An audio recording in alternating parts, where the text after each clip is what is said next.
አብዛኛዋ ሴት ቢያንስ በህይወቷ አንድ ጊዜ ኦቫሪያን ሲስት ሊከሰትባት እንደሚችል ታውቂያለሽ? ሰላም ጤና ይስጥልኝ። ዶክተር ሊዲያ ጫኔላው እባላለሁ። የማህፀንና ጽንስ ስፔሻሊስት ሐኪም በግሩም ሆስፒታል።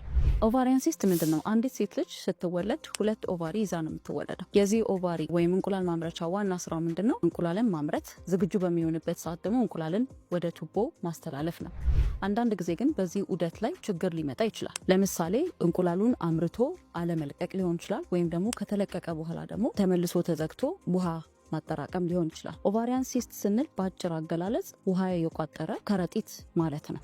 ኦቫሪያን ሲስት ወይም የእንቁላል ማምረቻ ሲስት ወይም ውሃ መቋጠር የተለያዩ አይነት ሊኖር ይችላል። አብዛኛውን ጊዜ ግን የምናገኘው በተለይ ፔሪድ የምታይ ሴት ላይ የምናገኘው ፈንክሽናል ሲስት የምንለው አይነት ነው። ፈንክሽናል ሲስት የምንለው እንቁላሉ ሳይለቀቅ ሲቀር ዝም ብሎ እያደገ የሚቀጥል ከሆነ ወይንም ደግሞ ከተለቀቀ በኋላ የፈነዳበት አካባቢ ተመልሶ ገጥሞ እንደገና ውሃ የሚቋጠር ከሆነ እንደዚህ አይነቶቹ ፈንክሽናል ሲስት ይባላሉ። እነዚህ እንደ እጢ አይቆጠሩ። ሌሎች ግን ከእጢ የሚመደቡ ደርሞይድ ሲስት፣ ሲስታዲኖማ፣ ሴረስ ወይም ሚዩሲነስ የምንላቸው ሌሎች ኢንዶሜትሪዮማ የሚባሉ አይነቶች ይኖራሉ።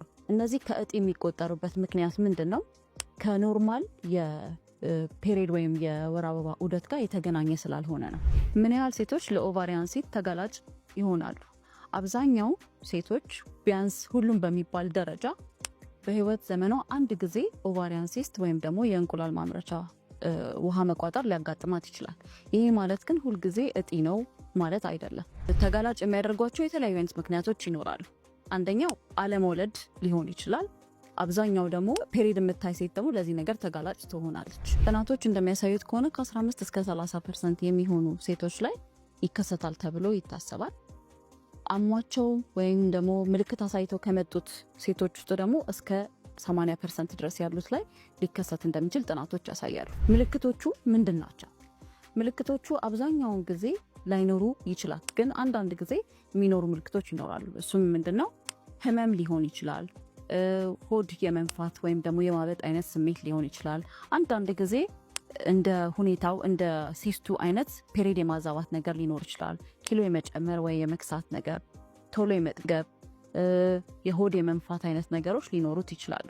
ኦቫሪያን ሲስት ሲኖር የሚኖሩ ኮምፕሊኬሽኖች ወይም ደግሞ የማይፈለጉ አይነት ሁኔታዎች ሊኖሩ ይችላሉ። ለምሳሌ አንደኛው ቶርሽን የምንለው ነው። ቶርሽን ማለት ራሱ በራሱ ላይ የመጠምጠም ወይም የመዞር ባህሪ ሲኖረው ነው። ለዚህ የሚጋለጡ ሲስቶች አብዛኛውን ጊዜ ከ5 እስከ 10 ሴንቲሜትር ወይም ብዙ ጊዜ ከ8 ሴንቲሜትር በላይ ያሉ ሲስቶች ናቸው ለዚህ ነገር የሚጋለጡት። ይሄ ሲኖር ያው የሚኖረው ምልክት ምንድነው? ቅጽበታዊ የሆነ ህመም ይኖረዋል። በጣም ኃይለኛ ውጋት እታች አካባቢ ሊኖር ይችላል። ማስታወክ፣ ትኩሳት አይነት ነገሮች ሊኖሩት ይችላሉ።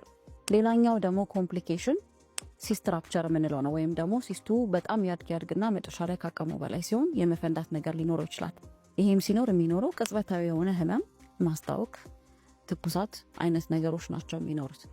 ሌላኛው ውስጡ ደም ሊፈስ ይችላል። ሲስቱ ውስጥ ደም የመፍሰስ ነገር ሊኖር ይችላል። ይሄም ሲኖር ህመም ነው የሚኖረው። አብዛኛውን ጊዜ ይሄ ካለ ብዙም የሚያሳስበን ነገር ላይሆን ይችላል። ሌላኛው ግን በተለይ እጢ የምንላቸው ከፈንክሽናል ሲስቶች ውጪ እነዚህ ሲስታዲኖማ ያልናቸው ወይም ሌሎቹ አይነቶቹ እጢዎች ሲኖሩ ወደ ካንሰር የማደግ እድል ሊኖራቸው ስለሚችል እነዚህ ካሉ ኮምፕሊኬሽን ወይም ደግሞ ሐኪም ጋር ሄዶ ቶሎ መታየት ሊያስፈልግ ይችላል። ህክምናዎቹ ምንድን ናቸው? አንዲት ሴት ኦቫሪያን ሲስት ሲኖርባት ህክምናዎቹ ብዙ ጊዜ ሁለት አማራጭ ነው የሚኖረው። ፈንክሽናል ሲስት ከሆኑ ብዙ የማያሳስቡ አይነት ነገሮች ካሉ በክትትል በ2 ወር በ3 ወር እያየን መቀጠል እንችላለን። ምንድነው? ፈንክሽናል ሲስቶች ሲኖሩ በተለይ በ2ኛው ወር ወይም በ3ኛው ወር የመጥፋት ባህሪ ስለሚኖራቸው ነው። እንደዛ ያለን እስከ 1 ዓመትም እስከ 2 ዓመትም ልንከታተለው እንችላለን። ነገር ግን አንዳንድ ጊዜ ሰርጀሪ የሚያስፈልጋቸው ኬዞች ሊኖሩ ይችላል። ለምሳሌ ቅድም የጠራናቸው ኮምፕሊኬሽኖች ላዩ ላይ ከተጠመጠመ ደም ውስጡ የሚፈስ አይነት ነገር ከሆነ ወይንም ደግሞ ከፈነዳ ሲስቱ እነዚህ ሰርጂካል ኢንተርቬንሽን ብቻ ነው ማድረግ የምንችለው።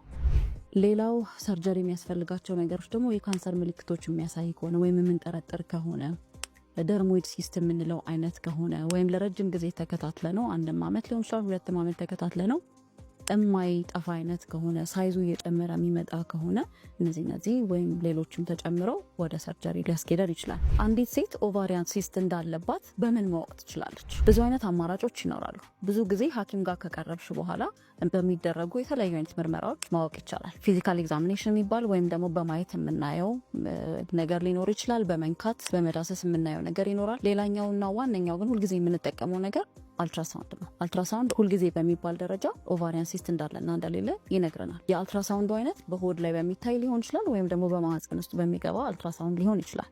እንደ አስፈላጊነቱ ደግሞ ኤምአርአይ እና ሲቲም በመጠቀም ለማረጋገጥ ልንጠቀም እንችላለን። ሌሎች የደም ምርመራዎች ሊኖሩ ይችላሉ። ለምሳሌ CA125 የሚባል CEA የሚባሉ እነዚህ ምርመራዎችን በማድረግ ካንሰር ነው አይደለም የሚለውን ነገር መለየት እንችላለን። በተጨማሪ ቾይስ ወይም ደግሞ የወሊድ መቆጣጠሪያ እንክብል ኦቫሪያን ሲስትን ከተከሰተ በኋላ ማጥፋት እንደማይችል ስንቶቻችን እናውቃለን? ጥያቄ ካላችሁ ኮሜንት ሴክሽን ላይ አስቀምጡልን፣ ወይም ደግሞ በአካል መታችሁ ግሩም ሆስፒታል ላይ እነዚህም አገልግሎቶች ማግኘት ትችላላችሁ። ስላዳመጣችሁኝ አመሰግናለሁ። ሰላም ቆዩ።